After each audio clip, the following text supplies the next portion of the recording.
কিছু কাজ নিয়ে শনিবার দিন আমি আর আমার হাজবেন্ড বেরিয়েছিলাম। ছেলেরা বাড়িতেই ছিল, ওদের কিন্তু শনিবারও ছুটিই ছিল। আর আজকে সোমবার, আজ থেকে ওদের স্কুল খুললো। তোমাদের বাচ্চাদের কবে থেকে স্কুল খুলছে বা খুলে গেছে কিনা সেটা অবশ্যই জানিও আমাকে।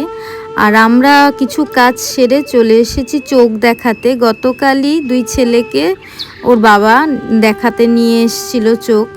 তা আমি আর সেই কালকে আসিনি, কেননা চারজনে একসাথে যদি চোখ দেখাই আমাদের তো ড্রপ দিয়ে আই চেক আপ হবে, তাই জন্য প্রত্যেকেই যদি না দেখতে পাই তাহলে খুব অসুবিধা হবে বলে আমরা পরের দিনে এসেছি।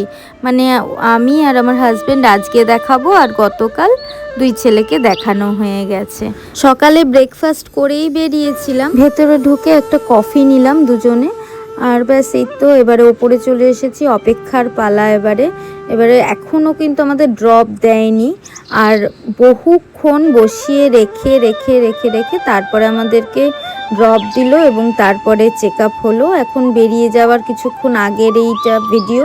আমরা নিচের থেকেই ওই কিছু অল্প কিছু খেয়ে নিয়েছিলাম। আর এই যে চশমার দোকানে চলে এসেছি, দেখো আমার এবং আমার হাজবেন্ডের দুজনেরই পাওয়ার চেঞ্জ হয়েছে। এবার বাড়ি যাওয়ার পালা। আবার দেখা হবে নতুন একটা ভিডিওতে। বাই।